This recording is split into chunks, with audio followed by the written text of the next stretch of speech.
Me voy a darle la bienvenida porque es urgente esta semana hablar de economía a la doctora Julia Estrada, que ya está aquí con nosotros. Bienvenida, Julia. ¿Cómo estás, Dani? ¿Qué tal? Gracias por venirte hoy domingo. Por favor. Bueno, estábamos hablando un poco de la semanita que pasó. En realidad la anterior también fue complicada en mercados, ¿no? La suba del dólar, esta semana riesgo país. ¿Cómo ves esta semana antes de los 6 meses, te pregunto? Bueno, ahora vamos a hablar de los indicadores de los 6 meses que son muy negativos e incluso contradicen lo que el propio presidente está tuiteando. ¿Viste que tuiteó un gráfico con mira, lo casilleros tenemos. verdes y... A ver... Mira, lo tenemos y yo dije, Julia nos va a poder explicar todo esto, que el presidente muestra como algo absolutamente inentendible pero positivo. Bueno, primero contarles qué está mostrando. Está mostrando un gráfico en donde tiene... Mira, lo tenés acá más cerca. Una enorme cantidad de indicadores. Sí. Ahí va. Que es un semáforo de actividad. Sí. Uno ve rápidamente algunos verdes al final. Al final de todo tenemos mayo, que tiene muchas líneas o muchas celdas sin completar porque no está el dato. Sí. Pero después está abril más completo. A ver, ¿qué tenemos acá? Por ejemplo, en actividad y empleo, yo estuve mirando. Le da todo negativo en mayo. Sí. Le da negativo IVA, le da negativo IVA real, le da negativo consumo. Hay un solo dato que le da positivo, que es la recaudación de la seguridad social. Le da, ahí hay un verdecito. Y ustedes me dirán, bueno, crece 4% la recaudación en seguridad social, pero ¿en qué nivel estamos? Estamos 12% más abajo en abril 2024, en mayo, perdón, respecto de mayo del 24. Claro. Perdón, respecto de mayo del 23. 12 más abajo. Estamos 12 más abajo. Entonces lo que quiero decir es, importa cuánto varía un mes respecto de otro, pero lo más importante es en qué nivel estás. Claro. Vamos, no se ve nada, la verdad, el cuadro que publicó Milei, pero vamos a avanzar. Por ejemplo, en consumo, vos tenés un leve rebote en patentamiento de autos. Ahora, en producción de autos, estás abajo en 7% y lo publica el propio cuadro unas filas más abajo. Es decir, en rojo. Podés tener un rebote leve en patentamiento, lo cual también habla de algún atraso en el dólar, que por cierto ahora se actualizó la brecha y está en 40%. Pero la producción de autos del sistema automotriz, del sector automotriz, con datos de ADEFA, está 10% abajo. Bueno, de hecho hubo despidos, retiros voluntarios, ¿no? De las grandes automotrices. Ahora, te pregunto, ¿hay actividad económica en este cuadro? Sí. Recaudación, perdón. Bueno, claro, está arriba la recaudación y le da negativa. El primero, lo que mostrábamos créditos recién. Y débitos, le da negativa en IVA DGI, le da negativo en IVA real, o sea, considerando los impuestos aduaneros. Sí. Y ahí estoy tratando de leer. Bueno, y seguridad social, desmenuzándolo en vivo. Te decía, seguridad social le da positivo 4,6, pero la recaudación de seguridad social, que es la recaudación por encima de los salarios, aportes y contribuciones patronales, está más abajo en menos 12. Era interesante repasarlo un poquito porque algunos en Twitter, viste, por ahí no se toman el detalle de verlo, pero dicen, bueno, pero entonces Milei está mostrando indicadores positivos. Yo lo que te pregunto, más allá de los de Twitter, los que no llegan a ver este cuadro, que nosotros se lo mostramos, pero ¿cuáles son esos indicadores para creer que los peores meses habían sido abril y mayo, como nos dijo en su momento el presidente de la Nación, y que ahora la cosa está repuntando? A ver, hay una cosa medio obvia y medio básica. Vos tuviste una caída fenomenal de toda la actividad económica. Sí. Ejemplo, acero cayó 40% en el mes de enero.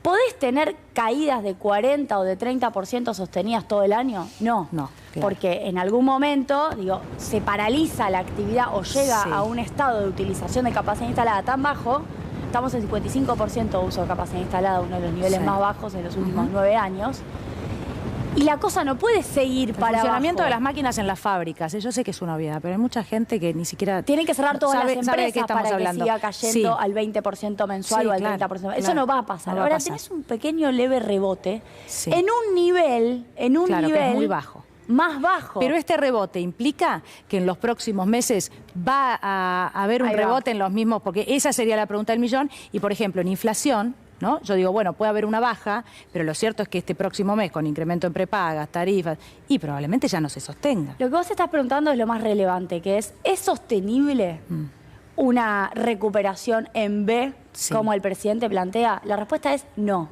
por varias razones. En primer lugar, porque para tener una recuperación en B, vos tenés que plantear que la economía argentina vuelva por lo menos al nivel de actividad de diciembre y además crezca más. Claro. Para eso tenés que inyectar guita, para eso necesitas que la gente consuma y para eso necesitas volver a niveles de actividad previos. Eso no está pasando en la lógica en la cual está aplicando la gestión económica Milei. Milei no está poniendo guita en la calle. Las paritarias no las quiere homologar ni siquiera a la inflación. Se queja de que las jubilaciones recuperen la inflación de enero. Ni siquiera estábamos planteando un gran aumento. ¿Un plan platita, Julia? Claro, no sé si es un plan platita. ¿Lo que hace falta? Es que la gente recupere niveles de consumo, por lo menos que tenía en diciembre, que ya estábamos en una situación complicada. Sí. Recomposición de salario. Recomposición de salario. Y en segundo lugar, Dani, lo más importante, Milei no puede sostener el dólar como está a este valor. Tiene una devaluación que corre a un 2% mensual, con una inflación que si bien va bajando, ponele que en mayo te da 5 o te da 5,5, está más arriba que el dólar. Claro. Te había dado en abril 8,8, te había dado en marzo 11. Estás apreciando el tipo de cambio. Sí. Y una variable que para mí esta semana que viene es fundamental es, sigue comprando dólares el Banco Central, porque las últimas 2 jornadas, en una vendió 1 millón y la otra vendió unos 20 millones. En la medida en que siga comprando dólares, puede bancarse tener apreciado el tipo de cambio, es decir, no devaluar. Claro. En la medida en que deja de comprar dólares, va a tener que revisar su política. Y si devalúa, ya sea porque acelera el crawling peg, empieza a devaluar no al 2% mensual. El crawling peg es el traspaso. El crawling peg es la devaluación a cuentagotas, todos los días. O ya sea porque se banca un salto discreto del dólar, esa supuesta recuperación en B se corta y volvemos a tener una caída. Entonces el gran problema que tiene Milei es, uno, no quiere fomentar la actividad económica para que de verdad haya recuperación en B como él dice que va a haber. Y en segundo, porque no se banca el gasto. Y en segundo lugar, no quiere mover el dólar, lo cual lo va a terminar llevando a moverlo de manera fuerte con un salto cambiario en algún momento de este año, sobre todo si quiere levantar el cepo, y eso va a hacer caer la actividad económica de nuevo. Julia, justo lo que no necesitamos. Te quiero preguntar esto porque seguramente los chicos también se quieren sumar. El swap chino, el FMI, el desembolso del FMI que finalmente no llega, el FMI que viene diciendo, bueno, pero atención con los sectores de menos recursos, pero a la vez te dice atenti con las jubilaciones, porque si no, no hay para todos, es una especie de ni sí ni no, pero los dólares no llegan. El FMI siempre quiere quedar bien. El Fondo Monetario Internacional le festejó el programa económico a Milei, se lo festejó y dijo, pero ojo porque no hay que ser tan insensible en relación a lo social. Ellos siempre quieren quedar bien. En la década de los 90 hacían lo mismo, le decían lo mismo de la Rúa. Ahora que ven que los jubilados pagaron el 35% del superávit fiscal trucho de Milei, incluso no lo dice el FMI, lo dice, por ejemplo, un millonario, Druckenmiller, no sé si Druckenmiller, sí. El que no puede creer que tengamos un Milei como presidente porque es maravilloso, porque está ajustando, digo para la gente, yo sé que vos sabés, porque está ajustando y la gente lo tolera este gran ajuste. Los argentinos toleramos este gran ajuste. Fue un programa yankee a decir, mandé a mis inversores a invertir en Argentina porque vi que los jubilados están pagando el ajuste. Fantástico.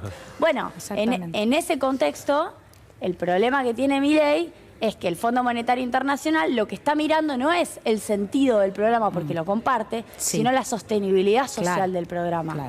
Y la sostenibilidad social también va asociada, si puede sostener, entre otras cosas, el tipo de cambio hacia atrasado, porque si lo vuelve a subir, también le va a generar un costo a la gente.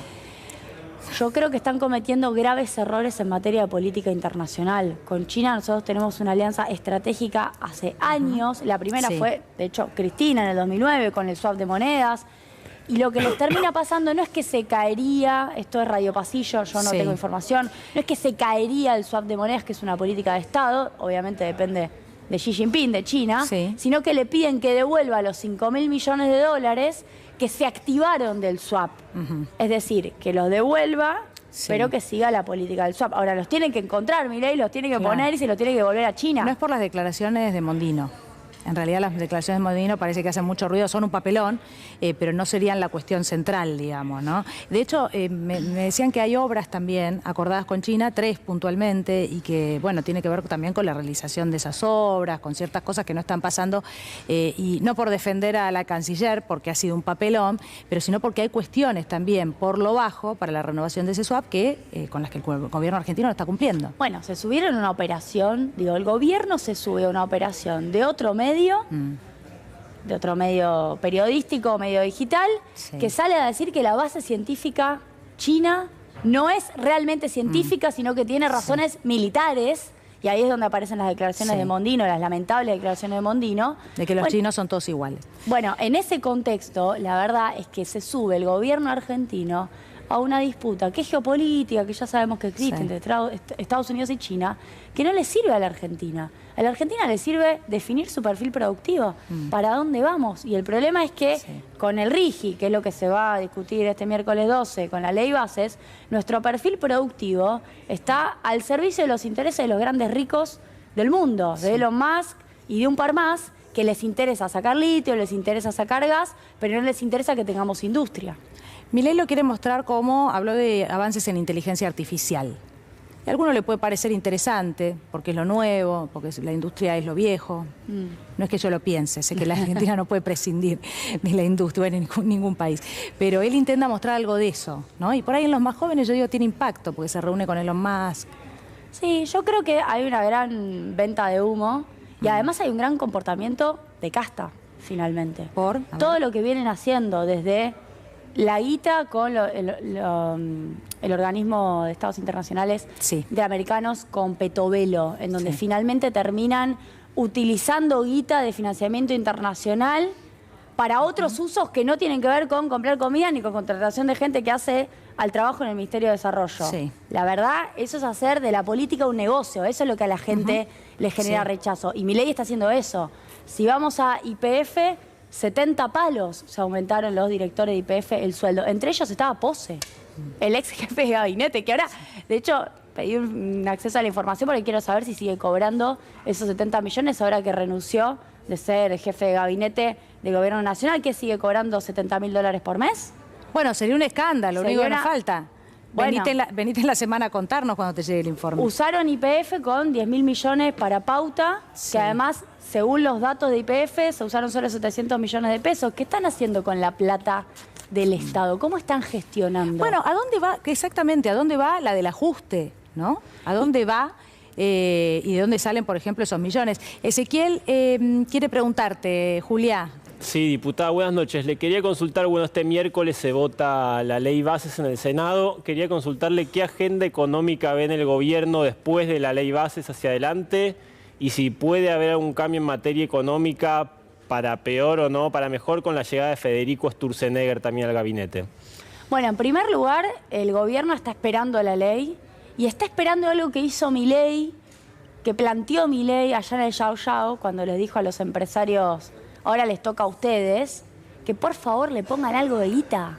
Está esperando que por favor inviertan, porque con Macri no lo hicieron. Con Macri la ayuda de inversiones nunca llegó. Al contrario, toda la guita fue de deuda, tanto de endeudamiento extranjero, externo, BlackRock y demás, como del Fondo Monetario Internacional. Milei dice: yo les ordeno la macro, les acomodo, por cierto, discutible, por lo que acabo de decir, ojo con el dólar, ojo con el superávit, no es sostenible. No es sostenible este tipo de cambio, no es sostenible el superávit, así como lo están planteando de manera ficticia y atado con alambre. Lo que necesita es que le pongan guita. Por eso está esperando el RIGI, el régimen de incentivo a las grandes inversiones, para que aparezcan inversiones que no van a pagar impuestos en Argentina, que no van a tener como correlato la liquidación de dólares en Argentina, que vamos a tener prórroga de jurisdicción en el CIADI, que no vamos a tener generación de puestos locales, que no vamos a tener compra nacional con proveedores locales. Bueno, no le importa nada, es cortoplacista. Si vos te fijás la liquidación de dólares que plantea el RIGI, supongamos que vienen y le traen guita a Elon Musk, junto con Livent, la que saca litio de Catamarca, ponen un proyecto nuevo para sacar más litio.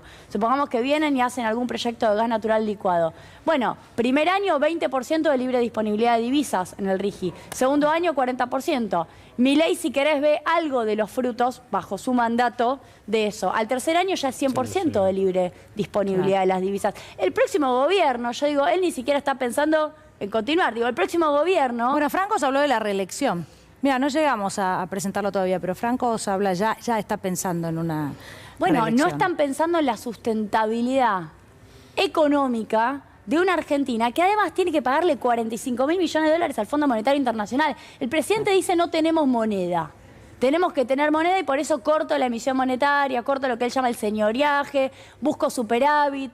Claro, busca solo soluciones por el lado de los pesos. ¿Cómo vas a tener moneda si el dólar está todo el tiempo bajo amenaza, el peso contra el dólar, la relación, está todo el tiempo moviéndose? porque no tenés reservas en el Banco Central y porque no podés acumular, porque debes guita a los acreedores privados y porque además te cuesta mucho tener superávit comercial. Esa parte del mundo dólares no lo aborda el presidente Milei. Entonces, ¿qué moneda querés tener si estás devaluando cada 5 minutos? Si él mismo se va a enfrentar al problema de la crisis de deuda en la medida en que tenga que empezar a pagar vencimiento de deuda, por ejemplo, a partir del año que viene. Ese es el mundo de Milei, que Milei no ve y que se lo va a chocar, básicamente se lo va a tener que enfrentar aunque él no quiera. ¿Gaby? Sí, Julia, el presidente dice hay dos cuestiones que no negocia, ¿no? Una tiene que ver con el déficit, con no tener déficit, incluso con tener superávit, y por otro lado, que el contrato electoral implica que tiene que bajar la inflación. En ese sentido te quiero preguntar, porque esta semana apareció el relevamiento de expectativas de mercado, ¿no? Que muestra que si bien ahora baja un poco la inflación, después volvería a subir un poquito en junio, en julio, y medio como que se estaciona alrededor de los 5 puntos.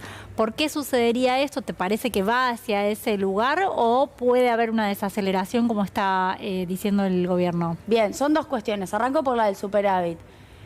Cuando Cristina le cuestionó en Quilmes que el superávit era trucho, Milei al día siguiente salió en una radio. Muy poca gente lo levantó, creo que fue Radio Rivadavia, en donde el presidente le dijo, el periodista le dice, ¿es verdad, presidente, que el superávit no se sostiene? ¿Saben qué respondió Milei? Que era cierto que le tenía que pagar a Camesa y que además tenía pago de aguinaldos y que operativamente iba a entrar en déficit en junio, este mes. Entonces, lo primero a decir es, no se sostiene por las propias políticas económicas que él aplicó, que es patear pagos. Si aparte el Congreso le vota una recomposición leve de 8% de las jubilaciones de enero, lo digo porque las jubilaciones están muy bajas, 292.000 pesos sería a hoy contra 276.000, 15.000 pesos más, tampoco es una locura lo que se votó en materia de aumento de jubilaciones. Y si eso te da vuelta al superávit, bueno, es que tu superávit no era muy sostenible. Primera cuestión, porque la señal para el mercado, cuando se le dé vuelta al superávit, supongamos que no pasa en junio, supongamos que pasa en julio, va a ser negativa. En segundo lugar, la cuestión de la inflación. Efectivamente, es mucho más fácil pasar de 25 a 20 y de 20 a 10, más o menos, que luego pasar de 5 a 3 o de 3 a 1. Es más dura, es más difícil la baja de la inflación en la medida que vos avanzás. Y lo que está diciendo el relevamiento de expectativa de mercado es que no la va a bajar. Al contrario, lo que da para 2024, la mayoría de las consultoras que son privadas y que hay bancos también adentro, es que va a quedarse en torno a 5 o 6% al mismo nivel de la inflación, por ejemplo, del 2021 y del 2022 y del 2023. Si querés, en 2023 mensualmente subió un cachito más al 6 y al 7%. Entonces, ¿todo este esfuerzo para qué? Sin este ajuste. ¿Para qué todo este esfuerzo? Esto es lo que la gente se empieza a preguntar. Si la inflación termina en 5,5, pero la actividad económica está 20, 30% más abajo en las principales ramas industriales. Si tengo menos poder adquisitivo, si la jubilación me alcanza para menos, ¿para qué hicimos este esfuerzo? Julia, es tremendo lo que planteás porque el presidente tampoco, tampoco hay una zanahoria, digamos, ¿no? Algo, un horizonte que sepamos que va a ser mejor. Entonces esa puede ser la pregunta que nos hagamos en breve, ¿no? En los próximos meses. Ahora también, sin hablar de un aporte solidario, ¿no? Todos sabemos que lo que tiene que ver con las jubilaciones es una parte importante del gasto del Estado y es casi imposible hacer un ajuste sin tocar ese sector. Bueno, ¿cómo es que se vuelve posible? ¿Y a qué me refiero con esto? Suponiendo que hay que hacer un ajuste, que hay que ordenar las cuentas y hay mucha gente en favor de eso, ¿cuál es la otra manera? ¿A dónde? ¿Qué sectores pueden aportar? Y digo sin ir a un aporte solidario, porque el aporte solidario es una pandemia, pero hay sectores que sí tienen grandes ganancias y a los que incluso con este RIGI les va a ir mucho mejor. Sí, totalmente. Bueno, en primer lugar, hay una cuestión en materia de recaudación que la Argentina tiene que empezar a resolver. Digo, nosotros tenemos una parte de la economía no declarada. Y eso es algo que hay que resolver, porque efectivamente vos tenés desigualdad en la carga tributaria. El mundo pyme termina agarpando más en términos de tasa efectiva que grandes empresas. Cuando vos mirás los balances de las grandes empresas, pagan mucho menos sobre ventas o sobre su resultado en términos de tasa efectiva, si sumás ganancias, si sumás IVA, respecto de las pymes. Entonces lo que tenés que hacer es que paguen todos. Y luego sí, tenés que pensar una discusión tributaria en donde tengas un poco más de progresividad, en donde se eliminen algunas exenciones y puedas mejorar tu recaudación.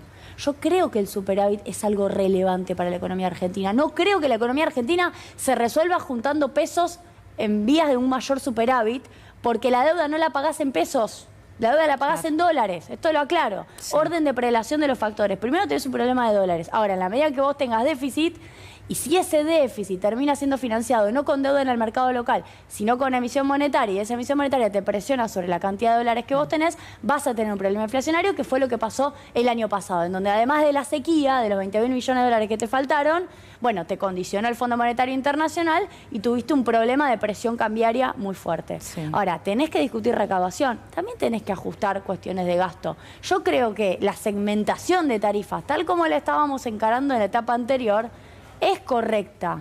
Ahora, la tenés que calibrar, la tenés que hacer bien. No podés clavarle 200%, 300% de aumento a la gente de un mes para otro. Sí. Es correcto hacer una sintonía fina en materia de subsidios, que también son un rubro relevante del gasto, por cierto. Sí. Te pregunto esto por último, hablabas de exenciones impositivas. Hablamos de las grandes empresas, ¿no? Las que tienen ganancias millonarias. ¿Cuántas son? No te pregunto el número exacto, ¿no? Pero bueno, estamos hablando de cuántas empresas. Vos tenés distintos regímenes que están solapados. Por ejemplo, el régimen de la ley del conocimiento, el incentivo a estas empresas de software, que inicialmente, de hecho, nació en el gobierno de Cristina. Tenés de todo adentro. Tenés de Mercado Libre, pasando por Globant, pasando por algunos laboratorios. De hecho, es una apertura que no es pública. Yo la pedí, tengo el listado, porque pedí un acceso a la información, pero la verdad es que tenés un listado largo en donde lo que hay que hacer es revisar, tanto para esos incentivos, que son bonos fiscales, también para las contribuciones patronales, que se eternizan los regímenes, ¿funcionó haberle bajado los impuestos a esta empresa durante todo este tiempo?